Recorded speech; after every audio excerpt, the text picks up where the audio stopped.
एक बार फिर आपका स्वागत है और हमारे साथ अब इस टाउन हॉल में जो हम ग्राउंड जीरो से कर रहे हैं उसमें मौजूद हैं, जैसे पहले आपने केशव मौर्य को देखा, डिप्टी सीएम उत्तर प्रदेश के। अब हमारे साथ एक ऐसी शख्सियत मौजूद है जो भारतीय जनता पार्टी के तो नेता हैं ही, जो केंद्रीय मंत्री हैं और इनके पास विभाग भी कई सारे हैं। मेरे साथ मौजूद है सूचना और प्रसारण मंत्री, खेल मंत्री अनुराग ठाकुर जी। आपका अभिनंदन है इस मंच पर। ये खेल के भी मंत्री हैं और क्या उत्तर प्रदेश में जो खेला हो रहा है उसको भी बारीकी से देख रहे हैं। और भारतीय जनता पार्टी हाल ही में अपना संकल्प पत्र लेके आई है, इसके क्या मायने हैं, इस पर भी आज हम सवाल पूछेंगे। वो सवाल जो देश के मन में है, जो उत्तर प्रदेश के मन में है। अनुराग जी, आपका अभिनंदन है। संकल्प पत्र आया, कई सारे वादों के पिटारे लेकर आया, लेकिन दूसरी तरफ से सवाल भी आया और वो सवाल धधक कर यह आया कि 5 साल कुछ नहीं करवाया, इसीलिए दोबारा संकल्प लिया गया। अमीश जी, मैं पहले तो ये कहूं कि आप ग्राउंड जीरो की रिपोर्टिंग करते हैं और ग्राउंड पे सपा जीरो है, बेहाल है, इसीलिए इस तरह के आरोप लगाती हैं। बसपा सपा की सरकारें जब रही, उत्तर प्रदेश बेहाल रहा। भ्रष्टाचार, आतंकवाद, गुंडाराज, माफिया राज, इनका बोलबाला रहा। उत्तर प्रदेश की जनता त्रस्त थी, पलायन के लिए मजबूर थी।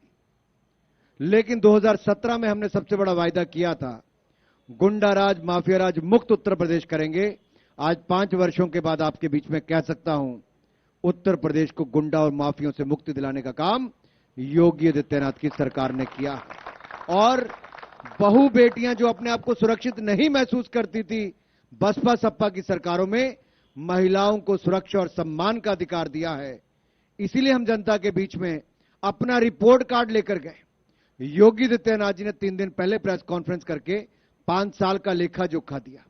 आज लोक कल्याण संकल्प पत्र 2022 लाने से पहले उसी स्थल पर जहां से 5 साल पहले लोक कल्याण संकल्प पत्र 2017 हम लाए थे, हमने 5 साल की रिपोर्ट कार्ड जनता के सामने रखी। उत्तर प्रदेश के मुख्यमंत्री योगी आदित्यनाथ जी ने, देश के गृह मंत्री अमित शाह जी ने, क्योंकि उस समय अमित जी भारतीय जनता पार्टी के अध्यक्ष थे, और यहां पर हमारी जितनी सीटें आई वो आप सबके सामने थी। नहीं, बिल्कुल आई, 325 आई और वो सब आंकड़ों को पीछे छोड़ती हुई आई। लेकिन सवाल मेरा यह है, पिछली बार 32 पन्नों का संकल्प पत्र, इस बार 16 पन्नों में सिमट गया है। पिछली बार भारतीय जनता पार्टी ने 200 वादे किए थे, इस बार ये वादे 130 हो गए हैं। तो संकल्प पत्र छोटा हो गया है, क्यों? ऐसा नहीं है, अगर आप इसके डिटेल फॉर्मेट में जाओगे तो पहले से बड़ा है। ये उसका छोटा वर्जन है। अगर आप इसमें देखोगे, अब कोई कहेगा जी ये कैसे है, क्या किया है? आप पीछे देखिए, लिखा है भाजपा का संकल्प बनेगा यूपी नंबर 1। कैसे बनेगा? लोक कल्याण संकल्प पत्र 2022 के माध्यम से। हमने इसके अंदर क्या कहा है? हमने कहा है किसानों को खेती के लिए जो बिजली का उपयोग करते हैं वो बिल्कुल मुफ्त देंगे, उस पर कोई पैसा नहीं देना पड़ेगा। आपकी तरफ से कहा जाता है कि हम किसानों को बिजली फ्री देंगे, सपा कहती है कि किसानों को मारने वाली पार्टी है, अजय मिश्रा टेनी का जिक्र करती है, क्या करिएगा? मैं आपको इसका बड़ा स्पष्ट उत्तर देना चाहता हूं जी। आप आंकड़े उठाकर देखिए सभी राज्यों के, जहां किसान आत्महत्या करते थे, अखिलेश जी की सरकार हो, मायावती जी की सरकार हो, मुलायम जी की सरकार हो, आत्महत्या की घटनाएं देखिए किसानों ने कितनी की। योगी आदित्यनाथ जी की सरकार प्रदेश में आई, मोदी जी की सरकार केंद्र में आई, हमने उत्तर प्रदेश के 86 लाख किसानों के 36,000 करोड़ रुपए के कर्जे माफ किए। ये भारतीय जनता पार्टी ने करके दिखाया है। हमने किसानों को 1.5 गुना दाम दिए, लागत प्लस 50% मुनाफा, 48% वृद्धि की है गेहूं और धान के मूल्यों पर, और खरीद को दुगना किया है। ये हमने किया है जी, ये अखिलेश जी ने नहीं किया। लेकिन अब वो कह रहे हैं वो क्या करेंगे? आप संकल्प पत्र लेके आए हैं तो वो वचन पत्र लेके आए हैं। वो कहते हैं कि हम गन्ने का भुगतान 15 दिन में कर देंगे, हम zero tolerance towards hate crime करेंगे। अखिलेश यादव इस बार पूरी तरह से तैयार है। वो कहते हैं ये पुरानी सपा नहीं, ये नई सपा है, इस बार बीजेपी की सरकार को उखाड़ फेंकेगी। ये वही हवा है, वही सपा है। दंगइयों का हाथ, अपराधियों का साथ। अच्छा, ये इसमें कुछ नया नहीं है। ये सवाल मैं इसलिए कहता हूं कुछ नया नहीं है। वो जितने मर्जी वचन दे लें, उनके वचन पत्र लाते समय क्या नेताजी साथ में थे? बड़ा सवाल यह खड़ा होता है, अखिलेश जी के साथ परिवार नहीं है, पिता नहीं है, भाभी नहीं है, चाचा नहीं है। जो परिवार के कुनबे की पार्टी थी, उनके अपने भी नहीं है। शिवपाल यादव तो उनके साथ आप देखिए कहां पर है, का भी आशीर्वाद है, कहां पर है, किस स्थिति में है। यह अपने आप में दिखाता है जो परिवार का ना हुआ वो उत्तर प्रदेश का क्या होगा।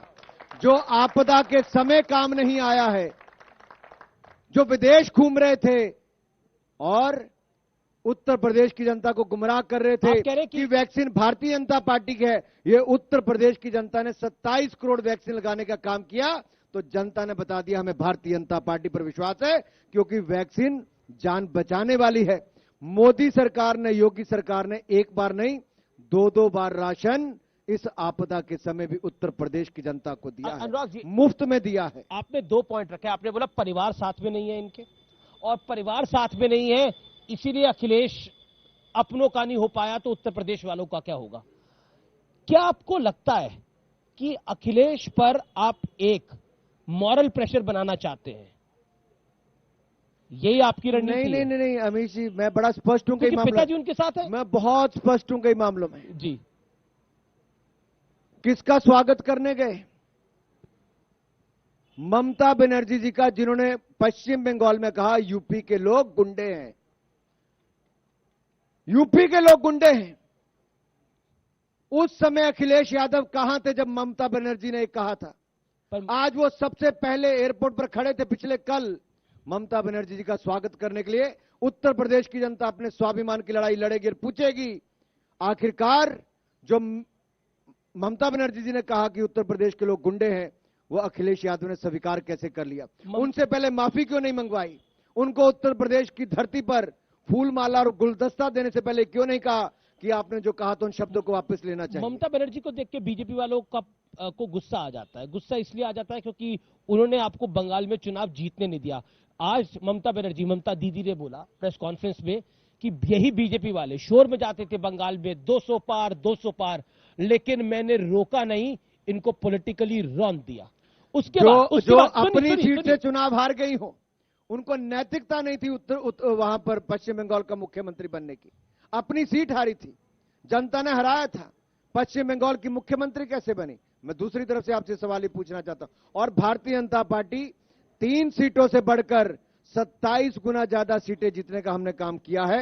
ये भारतीय जनता पार्टी का वोट शेयर। एक सवाल अनुराग जी जरूर उठता है बार बार कि भारतीय जनता पार्टी को रोकने के लिए एनसीपी भी आ जाती है, ममता बनर्जी की पार्टी भी आ जाती है, उनका जो भी यहां पे वर्चस्व हो कोई खास नहीं है, लेकिन कहीं ना कहीं एक संकेतित दबाव बनाने की आप पर एक कोशिश होती है।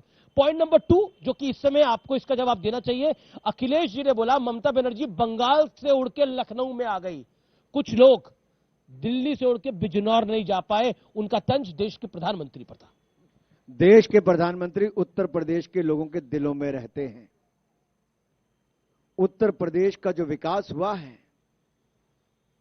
5 नए एयरपोर्ट, अंतर्राष्ट्रीय स्तर के 4 नए एक्सप्रेसवे, रेलवे लाइन का विस्तार, हर जिले में मेडिकल कॉलेज बनाने की शुरुआत, कई विश्वविद्यालय, अयोध्या धाम की बात हो, काशी विश्वनाथ धाम की बात हो, या 4 लाख करोड़ रुपए का निवेश अगर उत्तर प्रदेश में आने की बात हो, यह डबल इंजन की सरकार मोदी योगी जी की सरकार के कारण हुआ है। अगर ये लोगों के दिलों में नहीं रहते तो 300 सीटें हम उत्तर प्रदेश में ना जीते होते। दोनों बार देश में सरकार बनाने में उत्तर प्रदेश की जनता ने जितना बड़ा सहयोग नरेंद्र मोदी जी का किया है, वो शायद ममता बनर्जी नहीं समझ सकती। हमने पश्चिम बंगाल में भी, आप याद करिए कितनी लोकसभा सीटें जीती हैं।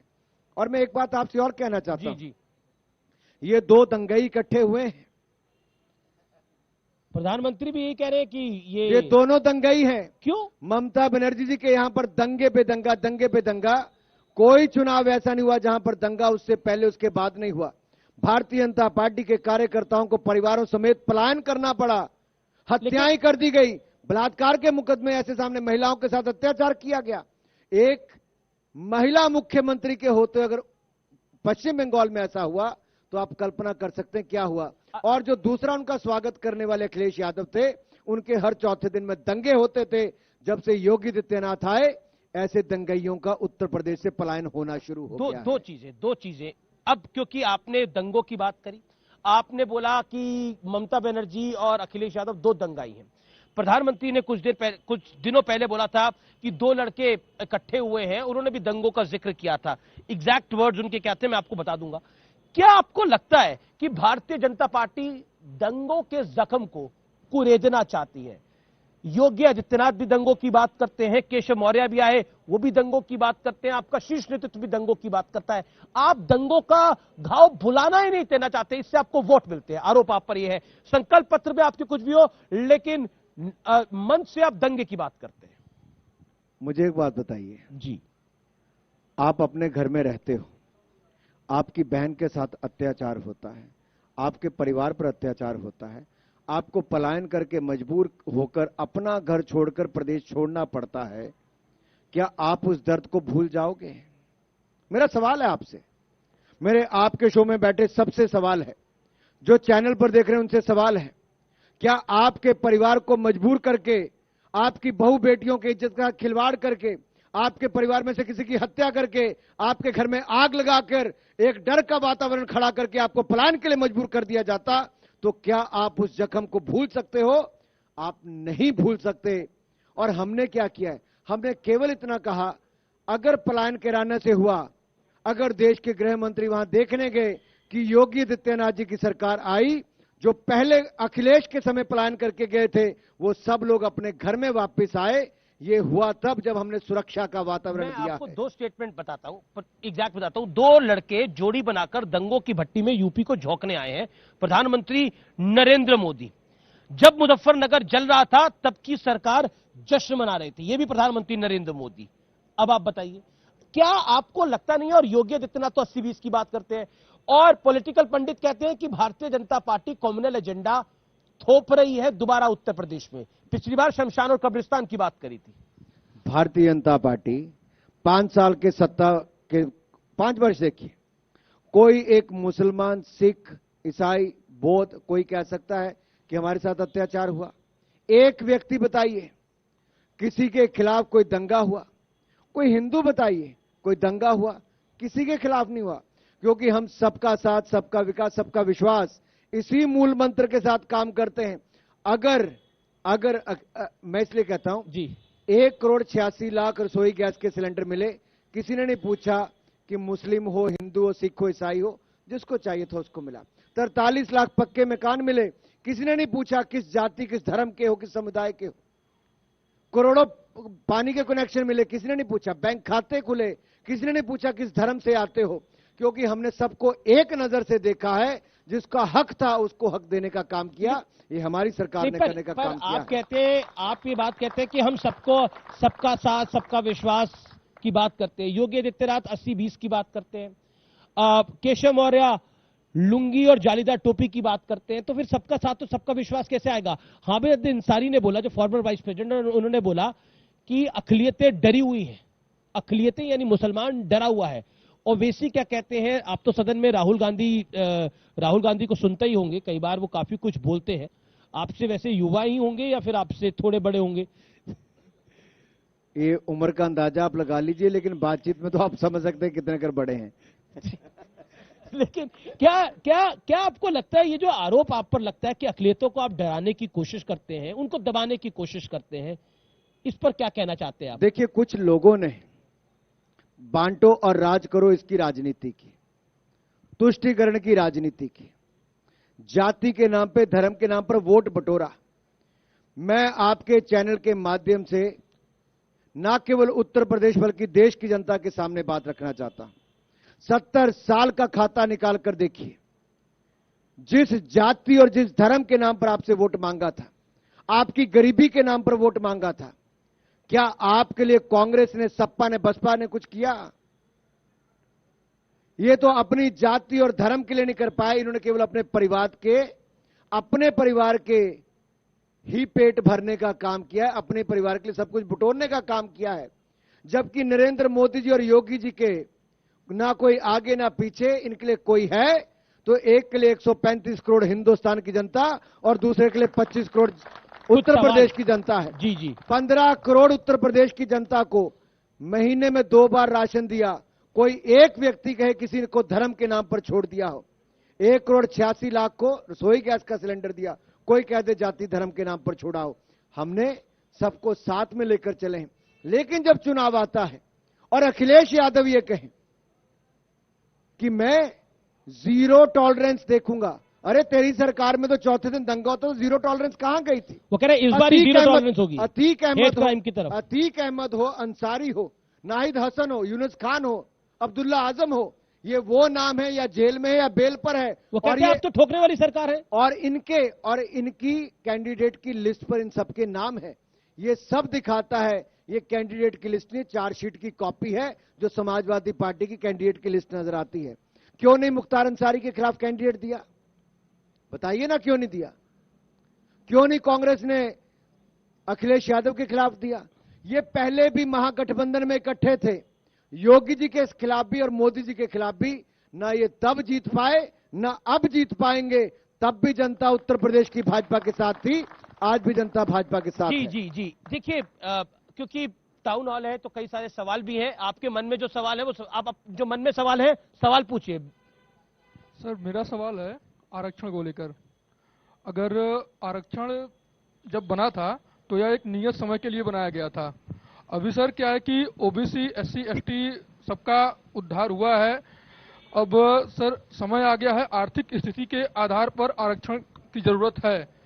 और अगर इसकी जरूरत है तो आगे बीजेपी की सरकार बनती है तो इस पर बीजेपी सरकार की क्या रणनीति होगी?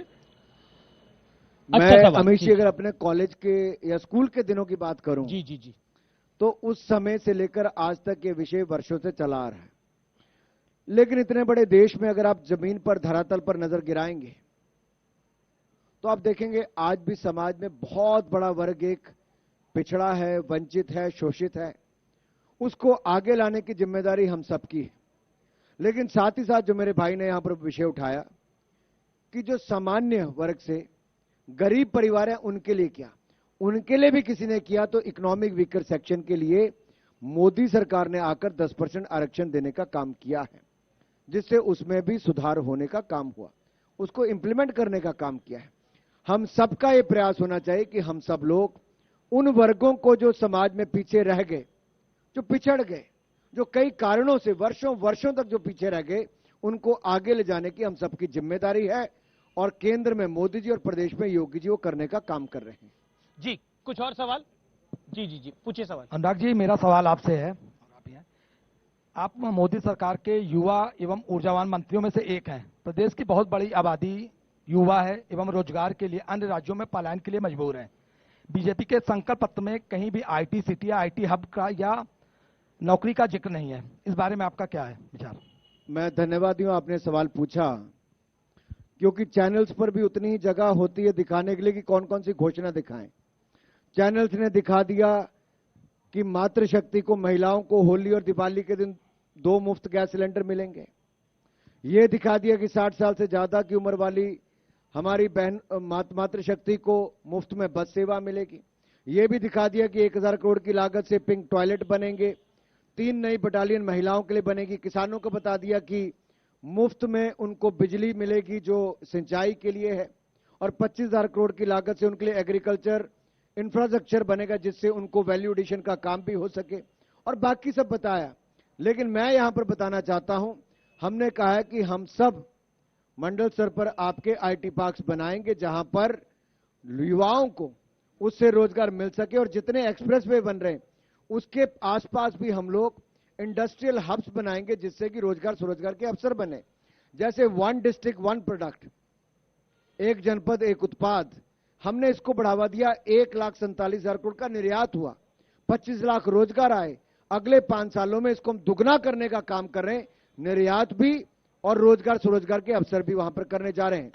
आपने और इसके अलावा 3 डेटा सेंटर भी 3 मेगा डेटा सेंटर भी हम यहां पर बनाने जा रहे हैं, जिससे भी रोजगार के अवसर होंगे। और आईटी पार्क में मैं तो ये कहूंगा, इसके साथ साथ स्टार्टअप्स के लिए भी हमने एक विशेष फंड खड़ा किया है, जिसमें स्टार्टअप्स को हम बहुत सारी सुविधाएं देंगे।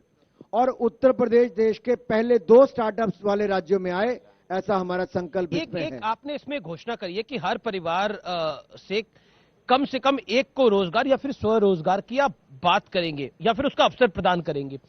मैं इस पॉइंट को थोड़ा आपसे समझना चाह रहा हूं कि इसका मतलब क्या है। क्या पिछली 5 साल की सरकार में आप ये नहीं दे पाए, ये आप इसलिए करेंगे क्योंकि बेरोजगारी का मुद्दा चुनावी मुद्दा बन गया है, आप फंस रहे हैं इस मुद्दे पर? मैं बिल्कुल नहीं हंसता, मैं इसको बहुत गंभीरता से लेता हूं। मैं कह रहा हूं हम गंभीर लेते हैं, इसीलिए जहां पर सपा की सरकार में 18.5% बेरोजगारी दर थी, योगी जी की सरकार में वो कम रहकर मात्र 4% बेरोजगारी दर रह गई।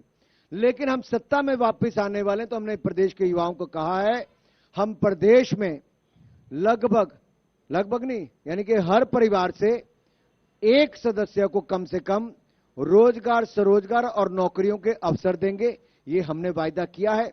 हमने 3 करोड़ के लगभग को पिछले 5 साल में वो अवसर दिए हैं और अगले 5 साल में हमने इसको प्रदेश के हर परिवार तक जाने का बात कही है। बिल्कुल। सवाल छोटा सवाल, 2 सवाल और लेंगे। आप पूछिए मैडम सवाल अपना। सर, आपने अभी 60+ अपने संकल्प पत्र में जो 60+ महिलाओं के लिए योजनाएं निकाली हैं, मेरा कहना है कि आपने 40+ महिलाओं के लिए भी कुछ योजनाएं निकाली है, क्योंकि महिलाएं इसी उम्र में थोड़ी फ्री होती हैं और सोचती हैं हम कुछ करें, अभी तक अपनी पारिवारिक जिम्मेदारियों में रहती थी।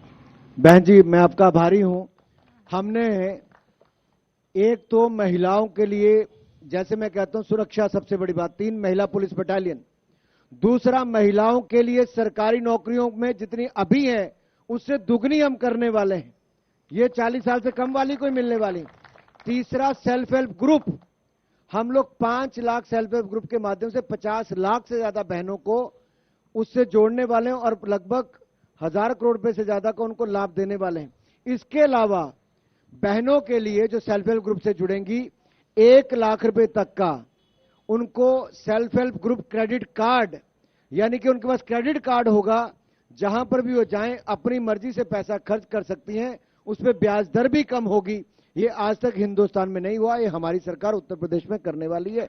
ये मात्र शक्ति के लिए। जी, एक छोटा सवाल बोलिए। और जो 40 साल से कम वाली हैं, वो शायद गैस भी लेती होंगी, तो उनके लिए 2 गैस के सिलेंडर भी जो उज्ज्वला योजना में आते हैं, उनको हम मुफ्त में देने वाले हैं। जी अनुराग जी, आप पिछले 7-8 महीनों से उत्तर प्रदेश की धरती पर लगातार सक्रिय हैं। आप युवाओं में भी काफी लोकप्रिय हैं। आप युवाओं के बीच जब जा रहे हैं तो क्या लग रहा है आपको, कितनी सीटें उत्तर प्रदेश में भाजपा की आ रही हैं? और पश्चिम बंगाल में जो हाल हिंदुओं पे अत्याचार हुए, क्या सपा की सरकार आएगी तो वही हाल यहाँ उत्तर प्रदेश के हिंदुओं का होगा? क्या आपको ऐसा लगता है? इतिहास गवाह है, सपा बसपा की सरकारों में क्या हुआ, किसके खिलाफ मुहिम चलती थी और कौन लोग संपन्न होते थे। कौन है अतीक अहमद, कौन है अंसारी, कौन है नाहिद हसन, कौन है यूनिस खान, अब्दुल्ला आजम और आजम खान। गरीबों की जमीनों पर कब्जा करने, व्यापारियों से उनके घर छीन लेने, व्यापार बंद करा देने, फिरौतियां लेनी, आखिर किसके खिलाफ यह मुहिम चलती थी? यह उत्तर प्रदेश की जनता को मुझे बताने की जरूरत नहीं, वो स्वयं जानती है। यह दोबारा ना हो, इसलिए अमीश जी, मैंने कहा उत्तर प्रदेश की जनता को चुनाव के समय शायद एक बार फिर यह विषय बाहर निकलते हैं कि कोई गलती से झांसे में ना आ जाए। जैसे वो कहते हैं मैं 300 यूनिट फ्री दूंगा। अरे भाई, तुम्हारे समय में तो बिजली आती नहीं थी, तो फ्री क्या दोगे? बिजली की तारें कपड़े सुखाने के काम आती थी। लेकिन जयंत चौधरी ने एक इंडियन एक्सप्रेस को इंटरव्यू दिया और उसने बोला कि मुजफ्फरनगर दंगों में कुछ गलतियां हुई, लेकिन अब हम जब सरकार में आएंगे तो ऐसे दंगे नहीं होंगे। आप बार बार कहते हो कि 5 साल पहले की जो सपा की सरकार थी उसने क्या कहा। सपा पूछती है कि आपने 5 साल में क्या किया। मैं आपको कुछ बयान बताता हूं। योगी आदित्यनाथ ने बोला कि विपक्ष का गठबंधन जो है वो सड़े गले माल जैसा है, बस लिफाफा सिर्फ नया है और कुछ नहीं है। देखिए, महागठबंधन पहले भी हुआ, सड़ा गला माल, झूठे पहले भी बातें किए गए, जनता ने उनको स्वीकार नहीं किया। जी। और मैं जयंत जी को यहां पर याद करवाना चाहता हूं, थोड़ा समय निकाल के वो छोटे चौधरी साहब के वीडियो भी देख लेंगे। जी। और मैं आपसे निवेदन करता हूं, अजीत सिंह की आप बात कर जब रहे हैं। आप, हाँ जी, जब आप मेरे यहां पर इस उत्तर को दिखाएंगे जी। तो छोटे चौधरी साहब के वो वीडियो जरूर दिखाइएगा। छोटे चौधरी साहब ने कहा था, जिस गाड़ी पर सपा का झंडा उसमें सबसे बड़ा गुंडा। ये मैंने नहीं कहा, ये छोटे चौधरी साहब ने लेकिन कहा। जयंत और चौधरी उस तो गाड़ी कह में रहे आजकल- कि और अमित शाह के ऑफर पर जयंत शाह ने कहा मैं चवन्नी नहीं हूं जो पलट जाऊंगा। मैं दूसरी बात करता हूं, दूसरा उन्होंने क्या कहा जी। कि सबसे ज्यादा दंगे किसने करवाए, सपा की सरकार ने कराए। किसने कहा? छोटे चौधरी साहब ने कहा। इनके खिलाफ तो झंडा छोटे चौधरी साहब लेकर चलते थे। अच्छा एक बात बताइए, आप चर्बी और गर्मी की लड़ाई लड़ रहे हो उत्तर प्रदेश के अंदर। गर्मी की बात करते हैं योगी जी, और जयंत चौधरी ने बोला कि बीजेपी के नेताओं पर जो चर्बी चढ़ी है ना, वो इस बार ईवीएम पे जो वोट डलेगा ना, वो चर्बी उतार देगा। यानी वो अहंकार की चर्बी की बात कर रहे हैं। मैं केवल इतना कहना चाहता हूं कि उत्तर प्रदेश के सभी नागरिकों को जी। एक बार याद कराना चाहता हूं, ये चमड़ी उधेड़ने वाले वही लोग हैं जो सपा की सरकार में संरक्षण पाते थे, फलते फूलते थे और पलायन करने पर मजबूर करते थे, अपराध की घटनाओं को बढ़ावा देते थे। लेकिन योगी जी की सरकार आने के बाद वो पलायन करने पर मजबूर हो गए हैं, या जेल में हैं, या जेल के खौफ से उत्तर प्रदेश छोड़कर चले गए हैं। बिल्कुल आखिरी दौर में है, क्योंकि आप केंद्रीय मंत्री हैं, तो मैं एक सवाल आपसे जरूर पूछना चाहता हूं जो इस समय कर्नाटक में हो रहा है हिजाब और भगवे गमछे को लेकर, क्योंकि आप युवा मामलों के मंत्री हैं। क्या आपको लगता है ये जायज है जिस तरह से वहां पर लड़कियां अड़ी हुई हैं हिजाब को लेकर? और राहुल गांधी ने भी उस विषय पे बोला, कांग्रेस के भी कई नेताओं ने बोला, ओवैसी साहब ने भी सदन में बोला। क्या कहना चाहते हैं? मामला कोर्ट में है। आपको क्या लगता है? मामला कोर्ट में है, कोर्ट को निर्णय करने दीजिए। आपको क्या कर्नाटक लगता है? राज्य में है, किस राज्य की सरकार को निर्णय करने उन्होंने तो दीजिए। स्कूल कॉलेज बंद कर दिए 3 दिन के लिए। मैं इसलिए कह रहा हूं, वहां की राज्य की सरकार को निर्णय करने दीजिए। उचित लोग उचित समय पर इस पर बयान देंगे। ओवैसी साहब पर हमला हो जाता है, आप कहते हैं कानून व्यवस्था बहुत अच्छी है। मैं पहली बात तो कहता हूं, कानून व्यवस्था का देखिए कहां से। जिसने गोली चलाई उसको कितनी देर के अंदर गिरफ्तार किया? और गोली तो चली ना। 1 घंटे के अंदर उसको गिरफ्तार किया गया। सपा की सरकार थी, 1 घंटा तक किया, 1 साल में गिरफ्तारी नहीं होती थी, क्योंकि उत्तर प्रदेश की पुलिस आजम खान की भैंसों को ढूंढने के लिए जाती थी। लेकिन किसी की बेटी को अगर अगवा करके ले जाते तो उसको ढूंढने कोई नहीं जाता। पर ओवैसी पर हमला जो हुआ, और ओवैसी ने मना कर दिया मैं Z+ सिक्योरिटी भी नहीं लूंगा, और ओवैसी साहब का कहना है कि कानून व्यवस्था की पोल तो खुद ही खुल गई पूरी। नहीं, ऐसा नहीं है। अगर किसी ने गलत काम किया है तो उसके खिलाफ भी कड़ी कार्रवाई करने का काम कानून की दृष्टि से योगी आदित्यनाथ जी की सरकार ने किया है और आगे भी करती रही। हमने उत्तर प्रदेश को गुंडाराज माफियाराज मुक्त किया। मैं उत्तर प्रदेश की जनता को विश्वास दिलाता हूं, इसमें निरंतरता रहेगी। आगे और दृढ़ता के साथ गुंडाराज को जड़ों से मुक्त करने का काम हम करते ही रहेंगे। अच्छा, क्योंकि आप लोकसभा के सांसद भी हैं, राहुल जी कुछ दिन पहले लोकसभा में खूब बोले थे। उन्होंने बोला था भारत एक देश नहीं है, भारत राज्यों का एक समूह है। और उसके बाद प्रधानमंत्री ने भी बहुत कुछ बोला। उन्होंने बोला कि कांग्रेस का डीएनए ही विभाजन की नीति है, कांग्रेस टुकड़े टुकड़े गैंग की लीडर है। क्या आपको लगता है कि पॉलिटिक्स के अंदर एक हेट हमें देखने को मिल रही है बीते कुछ वर्षों के अंदर?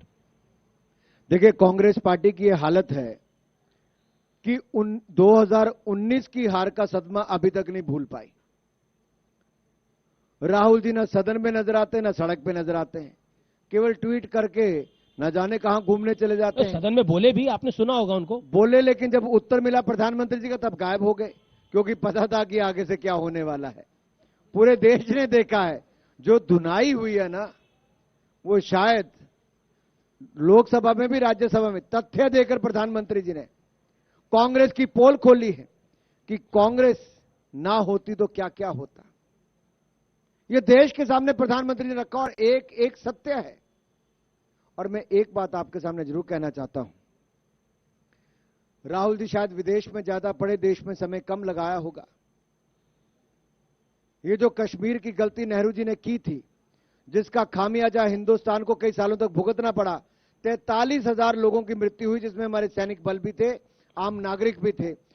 अनुच्छेद 370-35 को सदा सदा के लिए खत्म किया तो नरेंद्र मोदी जी की सरकार ने किया। एक बात बताइए, ये पंडित नेहरू की बात लाने की सदन में आवश्यकता क्या थी? कांग्रेस कहते कोई बात ही नहीं कंप्लीट नहीं होती बीजेपी वालों की पंडित नेहरू के बिना। प्रधानमंत्री ने तो बोल दिया कि अगर कांग्रेस ना होती तो सिखों का नरसंहार ना होता। उन्होंने कई सारे विषयों को रखा। शायद ही कोई सड़क, एयरपोर्ट, संस्था का नाम नेहरू जी, इंदिरा जी, गांधी जी, राजीव गांधी जी इनके नाम पे ना रखा हो। कांग्रेस ने यही किया केवल। अगर राहुल जी ने कहा कि नेहरू जी की बात नहीं करते तो प्रधानमंत्री जी ने की बात। गैंग की बात प्रधानमंत्री ने करी, लेकिन जब आरटीआई से पूछा गया तो टुकड़े टुकड़े गैंग तो था ही नहीं कोई। अमित जी, अगर जो टुकड़े टुकड़े गैंग का मुखिया आज कांग्रेस पार्टी का हिस्सा है, कन्हैया कुमार की बात, कन्हैया कुमार, वो नारे क्या लगाते थे? क्या नारे लगाते थे? हिंदुस्तान तेरे टुकड़े हो हजार, इंशाअल्लाह इंशाअल्लाह। A country without a post office, ये पोस्टर लगाते थे। एक ऐसा देश जिसका नामो निशान ना हो। ऐसी सोच रखने वाले हिंदुस्तान के टैक्स पेयर के पैसे पर सस्ते में शिक्षा भी पाते और हिंदुस्तान के टुकड़े करने की बात भी करते हैं। इनके खिलाफ कड़ी कार्रवाई तो हमने की, लेकिन कांग्रेस ने उनको अपनी पार्टी में पनाह दी है। तो क्या कांग्रेस पार्टी के राहुल गांधी इन्हीं कन्हैया कुमार के पास जेएनयू में गए थे कि नहीं गए थे? समर्थन करने गए थे। ये टुकड़े टुकड़े करने वालों के साथ हैं। हम हिंदुस्तान को एकजुट रखने वालों में हैं और आगे भी एकजुट रखने वालों में होंगे। आखिरी सवाल अनुराग जी, बिल्कुल आखिरी सवाल, क्योंकि उत्तर प्रदेश की हम धरती पे हैं, ग्राउंड जीरो पे है। मैं पश्चिमी उत्तर प्रदेश भी गया था, मैं उसके बाद पूर्वांचल भी गया। एक सवाल मेरे मन में आया, पश्चिम में जाट और पूर्वांचल में पिछड़े, जिसमें सैनी, मौर्य, कुशवाहा सब आते हैं। कहा जाता है कि इस बार भारतीय जनता पार्टी उनको एक मुश्त नहीं रख पाएगी। क्या कहना चाहते हैं? क्योंकि जब बात होती है, हम 80 की बात करते, आप लोग 80 की बात करते हैं और 20 की बात करते हैं, तो उस 80 में तो कई जगह बड़े सारे डिविजन हैं। क्या करिएगा?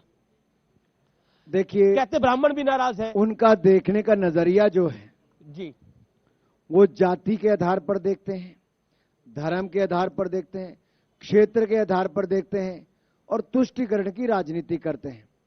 भारतीय जनता पार्टी सबको एक नजरिए से देखती है जी, हिंदुस्तान के नागरिक के रूप में, उत्तर प्रदेश के नागरिक के रूप में, और सबके लिए एक दृष्टि के साथ काम करती है। हमारी योजना में कोई किंतु परंतु नहीं होता, इसके लिए ये तो इसके लिए वो। हम सबको एक समान अधिकार देते हैं और आगे भी देते रहेंगे। हमें पश्चिम की बात कर लें, पूर्व की बात कर लें जी, हमने सभी क्षेत्रों को आगे बढ़ाने का काम किया। और मैं आपको विश्वास के साथ कहता हूं, जिस दिन 10 मार्च को पोल रिजल्ट आएंगे, कितनी सीटें, फाइनल नंबर आपका कितना है? तो अखिलेश यादव की एक ही स्टेटमेंट आएगी। 10 मार्च का दिन होगा, अखिलेश यादव जी कहेंगे ईवीएम भी बेवफा निकली, क्योंकि अच्छा इतना कॉन्फिडेंस है, ओवर कॉन्फिडेंस। मैं इसलिए कहता हूं, वही हवा है, वही सपा है। जनता जिनसे खफा है, अब मना लिया मन, इनको कर दफा है। 10 मार्च को अखिलेश यादव कहेंगे ईवीएम बेवफा है। चलिए, ये तो देखिए 10 मार्च के नतीजे बताएंगे और बड़ी कवरेज न्यूज 18 पर होगी। लेकिन जनता को मेरी एक ही अपील रहती है हमेशा कि वोट जरूर डालिए, वोट के साथ बेवफाई मत करिए। बहुत बहुत शुक्रिया अनुराग ठाकुर, बहुत धन्यवाद इस मंच पर आने के लिए और अपनी बात को रखने के लिए। Thank you so much.